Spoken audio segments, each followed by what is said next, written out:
시편 1권은 1편부터 41편까지 되어 있는 시편 1권은 다윗에 의하여 기록되어서 우리 주 예수 그리스도에 대하여 우리에게 자세히 가르쳐 주었습니다. 그러니 우리는 시편 1편부터 41편까지의 1권을 통해 예수 그리스도를 보았던 것이죠. 그리고 시편 2권 42편부터 시작되는 시편 2권은 은혜를 입은 그 왕으로 말미암아 은혜를 입은 하나님의 백성의 대명사인 고라자손의 시로 시작해서 이제 하나님의 백성들에 대하여 그들의 시로 시작된 이 2편은 하나님의 백성들에 대하여 우리에게 가르쳐 주고 있습니다. 그래서 하나님의 백성들의 정체성이라든지 하나님의 백성들이 가지고 있어야 될 교훈들이라든지 이런 것들을 가르쳐 주고 있죠. 그래서 시편 2편을 우리가 지금까지 살펴봤던 것을 조금 정리할 필요가 있을 것 같은데요.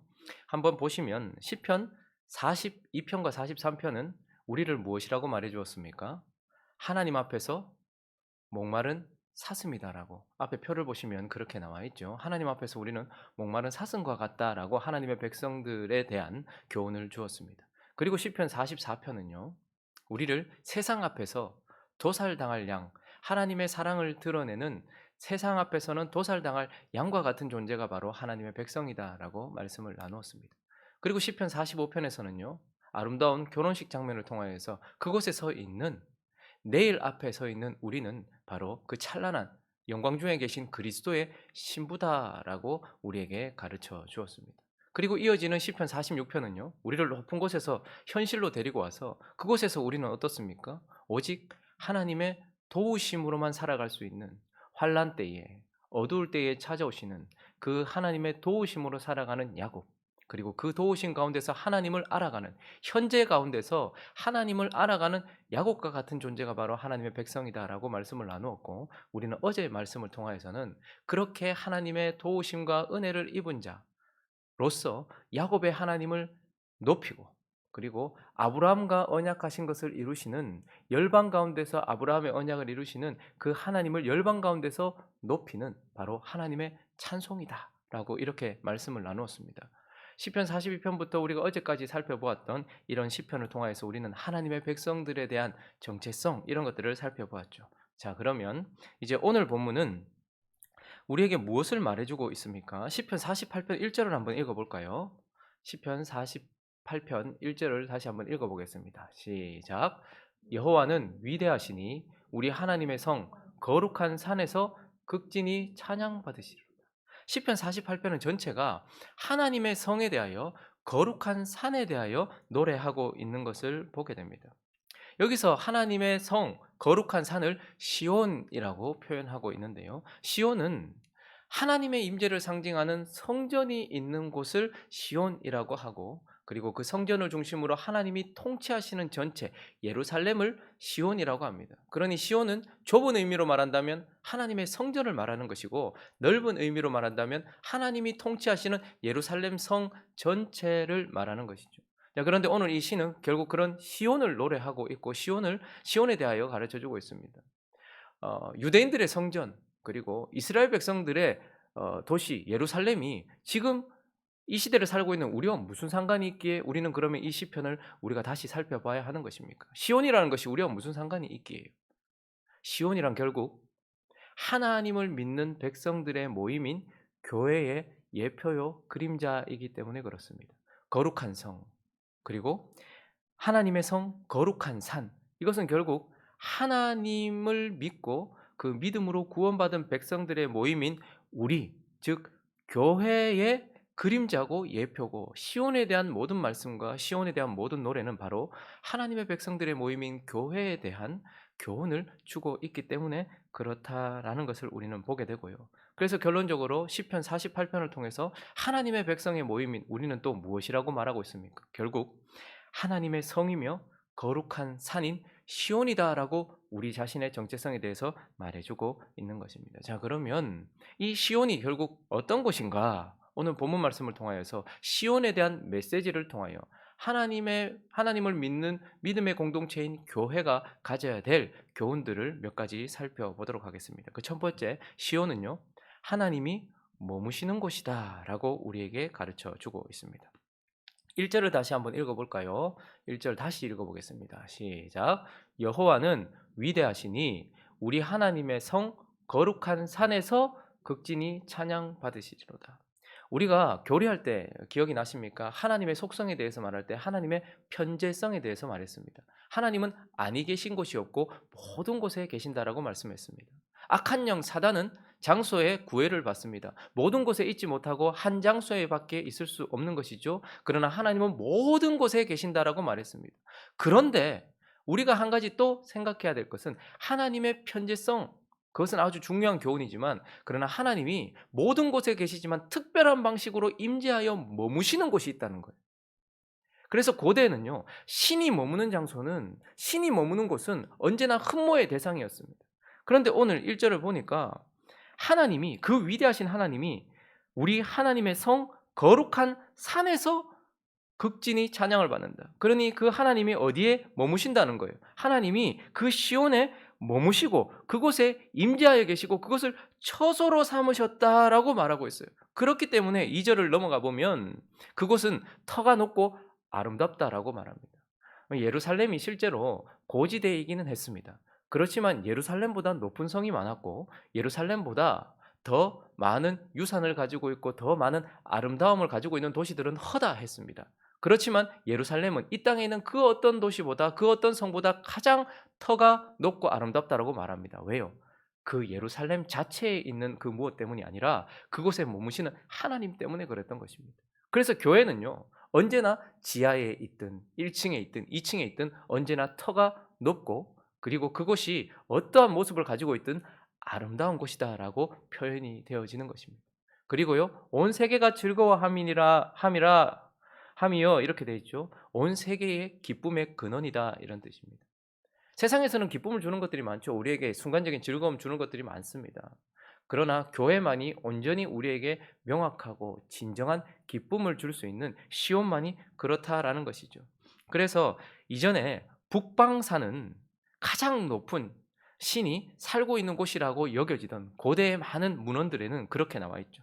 그런데 큰 왕의 성, 곧 북방에 있는 시온산, 그러니 하나님이 머무시는 곳, 그러므로 터가 높고 아름답고 온 세계의 기쁨의 근원이 되는 곳, 그것이 바로 시온이다라고 말씀을 하고 있는 것이죠. 우리가 시편 앞에 있는 45편을 통해서 우리를 향해서 이 땅에서 야곱이다라고 말해주는 그 야곱이라는 단어는 우리에게 참 소중한 단어입니다. 왜 그렇습니까? 이 어둡고 환란 많은 세상을 살아가는 야곱, 그 야곱에게 하나님이 언제나 환란의 때에 찾아오시는 큰 도움이시고, 그리고 그 어둠 가운데서 도우시는 하나님, 그것을 나타내 주는 표현이 바로 야곱입니다. 그러니 야곱은 하나님이 찾아오시는 존재라는 위대한 교훈을 담고 있어요. 그렇지만 시온산은 그것보다 훨씬 크고 영광스러운 의미를 담고 있습니다. 잠시 찾아오시고 떠나시는 것이 아니라 시온은 결국 하나님이 머무시고 그곳을 터로 삼으시고 그곳에 정착하시고 그곳을 그분의 집으로 삼으셨다라는 것을 의미하기 때문에 야곱은 찾아오시는 하나님을 보여준다면 시온은 머무시는 하나님, 계시는 하나님, 임재하시는 하나님, 그분의 처소를 의미하기 때문에 그렇게 소중한 단어인 것입니다. 그러니 시온은 하나님이 머무시는 곳이다라는 것을 우리에게 가르쳐주고 있고, 교회는 두세 사람이 모인 곳에, 그리스도의 이름으로 두세 사람이 모인 곳에는 하나님이 함께 하고 있기 때문에 그곳은 하나님께서 머무시는 아름다운 곳이 된다라는 것입니다. 자, 그리고요, 이 시온은 또 어떤 곳입니까? 또 하나님이 지키시는 곳이다라고 우리에게 말씀해 주고 있습니다. 4절을 한번 읽어볼까요? 시작. 왕들이 모여서 함께 지나갔으며, 이건 그냥 어떤 왕들이 그냥 이렇게 쓱 보고 관광하듯이 그냥 이렇게 지나갔다는 말이 아닙니다. 저걸 원어를 살려서 제가 다시 한번 읽어드리겠습니다. 4절은 이런 표현입니다. 왕들이 도모하여 치러 왔으며, 왕들이 도모하여 공격하려 했으며, 이런 뜻입니다. 그러니 이 예루살렘은요, 지리적으로도 가만히 놔둘 수가 없어요. 힘이 있는 국가들은 언제나 예루살렘, 그 성을 차지하고 그 땅을 차지해야지만 위로 뻗어갈 수 있고 아래로 뻗어갈 수 있고 옆으로 뻗어갈 수 있는 것이죠. 그래서 예루살렘은 수많은 외침을 받았습니다. 모든 대적들의 외침을 받았던 성이기도 합니다. 그렇지만 5절을 보시면요, 그들이 보고 놀라고 두려워 빨리 지나가도다. 그들의 공격, 그들의 모든 것들, 그들의 그 모든 그 치러왔던 그 모든 것들이 지나가도록 하셨다라는 것이죠. 하나님은 그래서 6절에 보니까요. 거기서 떨림이 그들이 사로 그들의 거기서 떨림이 그들을 사로잡으니 고통이 해산하는 여인의 고통과 같도다. 예루살렘은 공격을 받았지만 그러나 그 공격했던 대상들이 해산하는 여인의 고통같이 고통스러웠고 7절에는 깨어진 다시스의 배처럼 깨트리심을 받았다라고 말씀하면서 8절 읽어보겠습니다. 시작. 우리가 들은 대로 만군의 여호와의 성 우리 하나님의 성에서 보았나니 하나님이 이를 영원히 견고하게 하시리로다. 시온은 끊임없이 대적들의 공격의 대상이었고 끊임없이 공격을 받았지만 그 시온은 끊임없이 살아남았고 계속해서 건재하고 견고하다라고 말합니다. 왜요? 하나님이 그것을 영원히 지키시기 때문에 그렇습니다. 하나님은 그의 시온을 하나님을 믿는 공동체를 끊임없이 악으로부터 세상으로부터 죄로부터 보호하시면서 이기게 하십니다. 그래서 하나님은 온 세계가 물로 덮이는 심판 가운데서도 하나님의 백성의 공동체인 노아의 가족을 지키셨습니다. 하나님은 온 세상이 타락하여 더러워지는 그 가운데서도 우상을 섬기는 그 가운데서도 아브라함과 그 가족을 지키셨습니다. 그리고 하나님은 육신으로부터 지켜서 이삭을 지키셨고 또 육신으로부터 지켜서 야곱을 지키셨습니다. 그리고 하나님은 그 거대한 세상으로부터 이스라엘이라는 나라를 지켰습니다. 그리고 그 표면적 이스라엘이 망할 때에도 하나님은 남은 자 이면적 유대인들, 이면적 이스라엘을 지키셨습니다. 그리고 하나님은 그 많은 유대인들 가운데서 왜곡된 유대인들 가운데서 제자들을 지키셨습니다. 그리고 하나님은 그 타락한 카톨릭 그 중세 시대 가운데서도 개혁적인 개혁주의 개혁하는 교회 개혁자들을 지키셨습니다. 끊임없이 하나님의 교회는 지킴을 받았던 것을 보게 됩니다. 성경이 그만큼 말살되려고 했던 것만큼 교회를 그만큼 말살시키려고 얼마나 세상과 사단이 대적을 했는지 모릅니다. 그럼에도 교회는 지금까지 지켜지고 있는 것입니다. 교회는 하나님이 지키시는 곳이다라고 말합니다. 자, 그리고 시온은 어떤 곳인가? 가장 중요한 오늘 본문에서 가장 중요한 교훈입니다. 바로 시온은 진리를 지키는 곳이라고 우리에게 말씀해주고 있습니다. 자, 12절, 13절 말씀을 한번 읽어볼까요? 시작. 너희는 시온을 돌면서 그곳을 둘러보고 그 망대들을 세워보라. 그의 성벽을 자세히 보고 그의 궁전을 살펴서 후대에 전하라. 이곳을 자세히 들여다보라고 합니다. 하나님이 머무시는 곳, 하나님이 지키시는 곳, 이 시온, 하나님의 백성들의 공동체, 이 시온을 자세히 들여다보라라고 말합니다. 자세히 그곳을 둘러보고 망대들을 세워보고 성벽을 자세히 보고 궁전을 살펴봐라라고 말합니다. 그런데 왜 그렇게 하라는 거예요? 13절 끝에 보니까 그렇게 자세히 살펴서 뭐 하라는 거예요? 후대에 전하기 위해서 자세히 살펴보라고 말하고 있습니다. 이건 무슨 의미일까요? 시온을 자세히 살펴보면 무엇이 드러나겠습니까? 여러분, 교회를 자세히 살펴보았을 때 드러나야 되는 것은 무엇입니까? 교회에는 하나님이 계시고 교회에는 하나님이 진리를 담아 놓으신 것입니다. 그래서 이걸 원어를 살려서 다시 한번 제가 이 구절을 읽어드리겠습니다. 12절부터 제가 다시 한번 읽어드리겠습니다. 시온을 돌며 그 크기를 재어보고 그리고 그 망대들을 세어보아라. 그 성벽 오래도록 눈여겨보며 그 성체 끝에 올라보아라. 그러면 다음 세대에게, 다음 시대의 교회에게 하나님의 이야기, 하나님의 진리를 빠짐없이 들려줄 수 있으리라. 마지막까지 영원토록 이끄시는 우리 하나님의 진리, 그분의 말씀을, 이런 뜻입니다. 자, 그러니 교회란, 시온은 자세히 들여다봐야 하는 이유가 그곳에는 하나님의 진리가 담겨 있기 때문이고 그것을 자세히 들여다보면서 그것을 간직하고서 어떻게 해야 되는 거예요? 그것을 후대에, 다음 시대를 살아가야 되는 교회에 전해야 되는 것, 이렇게 말하고 있어요. 그러니 시온, 교회의 가장 큰 사명은 무엇인가 하면 교회에서 그 앞에 있었던 교회가 전해준 그 진리를 자세히 들여다보고 배우고 그것을 우리 안에 담는 것, 이것이 가장 우선된 순위입니다. 그리고요, 그것을 자세히 담고 자세히 배워서 어떻게 하는 거예요? 그것을 다음 세대 교회에게 전달해 주는 거예요. 여러분, 우리는 교회의 사명을 너무 흔히들 세상에 진리를 전하는 것으로만 국한시킵니다. 그래서 우리가 사는 이 세상에 이 진리를 세상에 전하는 것만 신경 써요.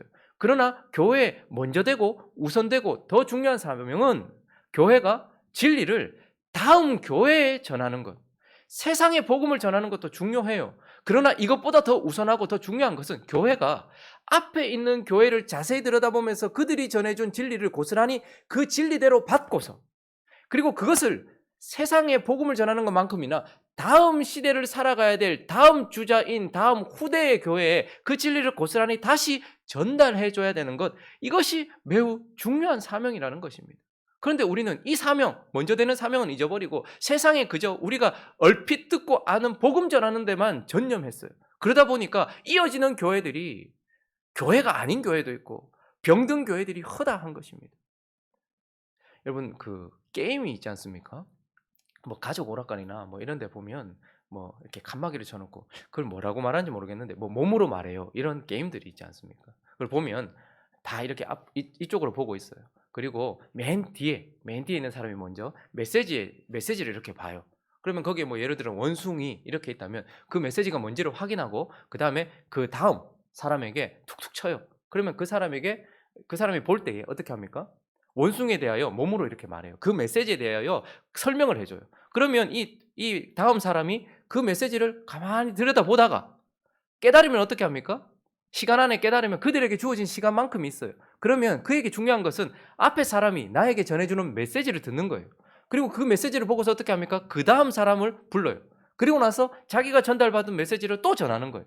그러면 그 사람은 또 자기에게 주어진 시간만큼 그 메시지를 들여다보다가 그리고 다음 사람에게 또 메시지를 전달하는 것이죠. 그리고 맨 끝에 가서 이제 그 사람이 정답을 말하는 거예요. 그런데 우리가 그것을 게임이라고 말하는 이유는 대부분 어떻게 됩니까? 왜곡됩니다. 처음에 원숭이라는 메시지를 줬어요. 그래서 설명을 막 했어요, 다음 후대에게. 그런데 자기 시간만큼 보다가 어떤 사람은 제대로 보지도 않고 아 하고 그냥 넘어가요. 그래서 원숭이가 개가 되기도 하고 소가 되기도 하고 말이 되기도 하는 것이죠. 우리에게 중요한 것은 무엇일까요?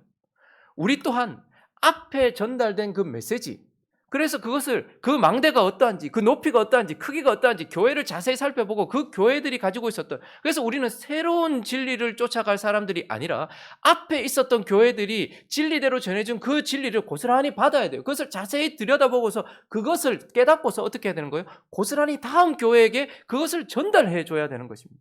왜곡되지 않도록. 그래서 세상을 향해 복음을 전파하는 것만큼이나 앞에 교회를 통하여 받았던 진리를 고스란히 보존하고서 그것을 그 다음 후손들, 다음 세대를 살아가야 되는 교회들에게 고스란히 전달해 줘야 되는 것, 이것이 우리의 큰 사명이고 시온의 목적이기도 한 것입니다. 그래서요, 하나님의 말씀을 고스란히 가지고 있었던 유대인들이 그 이후에 율법주의로 왜곡되어지고 그것이 훼손되어졌을 때 제자들은 예수 그리스도를 통해서 그 진리를 어떻게 해요? 모두 다 성경 가지고 2단 3단 됩니다. 모두 다 하나님의 말씀이라고 말하면서 그거 들고 2단 3단 돼요. 유대인들은, 바리새인들과 서기관들은 율법을 들고서 2단 되고 3단 된 것입니다. 그런데 어떻게 됩니까? 제자들은 그리스도를 통하여서 그 말씀이 무엇을 뜻하는지에 대한 정확한 교리를 가지고서, 방향을 가지고서 그것을 제자들이 지켜냈습니다. 그리고 어떻게 합니까? 다음 교회에 넘겨주었고, 종교 개혁자들도 어떻게 했습니까? 또다시 카톨릭이 그것을 훼손하고 그것을 왜곡하고 잘못되어졌을 때에 또다시 앞에 있는 교회, 그래서 사도들은요, 신경이라는 태도, 성경을 가지고 있는 건 매우 중요하지만 이 성경이 무엇이라고 말하는지를 예수 그리스도의 관점에서 설명해 주는 교리와 그러한 진리, 그것을 그 관점대로 가지고서 보는 것. 그래서 사도들은요, 성경과 함께 사도신경이라는, 그렇게 신경이라는 태도로 우리가 무엇을 가지고 있어야 되는지를 가르쳐 주었고, 그 다음 제자들이 교회들은 또요, 왜곡되어지는 그 어두운 중세시대에 카톨릭이 왜곡해놓고 거짓말로 속여놓았던 그 진리를 다시 앞에 있는 교회들을 자세히 살펴보면서 뭐 웨스트민스터 신앙 고백이라든지 그런 식으로 그것들을 고스란히 받아서 다음 세대에 넘겨주는 것이죠. 그래서 교회의 중요한 것은 무엇입니까? 하나님의 진리를 제대로 보존하고서 그것을 다음 교회에 물려주는 것. 여러분, 행복한 우리 교회가 한 사람 전도하지 못한다 하더라도 이곳에, 이 땅에 남아 있어서 유익할 수 있다면 그 이유가 무엇인가 하면, 만약에 진리를 고스란히 보존하여서 다음 그리스도인들에게 그 진리를 보존해주는 역할만 한다 할지라도 그 교회는 의미 있는 거예요. 그 교회가 예를 들어서 이슬람 지역에 한 사람도 전도하지 못해요. 그렇지만 그 이슬람 지역에서 여전히 진리를 품고서 그 다음 세워질 교회, 그 진리를 고스란히 전해주는 그것만 하더라도 그 교회는 존재의 의미가 있는 것입니다. 그러니 하나님은 시온을 지키시고 시온은 하나님을 믿는 공동체인 우리는 진리를 지키는 것. 이것이 바로 시온이 어떠한 곳인 시온의 정체성이며 우리의 모습이다라는 것을 우리는 볼 수 있습니다. 말씀을 정리하겠습니다. 환난 때마다 그리고 어두울 때마다 찾아오시는 하나님을 만나는 야곱이라는 단어는 참으로 의미 있지만 그러나 하나님이 머무신다라는 시온이라는 단어는 우리에게 정말로 영광스러운 것입니다. 교회는 시온산과 같은 교회는 그런 하나님이 머무시는 곳이고 그리고 또요 진리가 보존되어 있는 곳이어야 하고 그런 곳이다라고 말합니다. 하나님이 이 시온을 영원히 지키시는 이유는 하나님의 처소이기 때문이기도 하고 그곳에 세상을 살리고 성도를 살릴 진리가 보존되어 있기 때문인 것입니다. 그러니 하나님은 시온을 지키십니다. 그러면 우리는 무엇을 해야 되겠습니까? 하나님이 머무시는 이 시온인 이 공동체 교회는 거룩을 지키기 위하여 싸워야 하는 것입니다. 그리고 진리를 앞시대 교회가 전해주었던 그래서 제가 목사 안수를 받을 때에 저는 웨스터민스터 신앙 고백에 의거하여 성경만이 아니고 이 성경을 어떻게 보는가의 관점이 중요하죠. 사도들이 전해준 대로 앞에 있는 교회들이 전해준 대로 종교개혁자들이 전해준 대로 이 성경을 가르치기로 웨스터민스터 신앙 고백에 의거하여 성도들을 가르치고 설교하기로 다짐했던 사람입니다. 그러니 교회는 그 진리를 제대로 붙들고 있어야 되는 것이죠. 교회는 그리스도가 하나님이 머무시는 곳이기에 거룩을 지키고요. 그리고요 진리를 왜곡되지 않도록 대충 보고 나가서 전하고 대충 보고 다음 세대 전하는 것이 아니라 제대로 배워야 하는 것입니다. 그 망대를 살펴보고 그 높이와 그 크기를 재어보면서 그 진리를 정확하게 배우는 것 그리고 정확하게 다음 교회에 전달해 주기 위하여 배우는 것 이것이 중요하다는 것을 기억하면서 행복한 우리 교회가 그리고 이 땅에 이어지고 있는 모든 교회들이 하나님의 거룩성을 지키고 진리를 보존한 그런 아름다운 터가 되기를 예수 그리스도의 이름으로 축원합니다.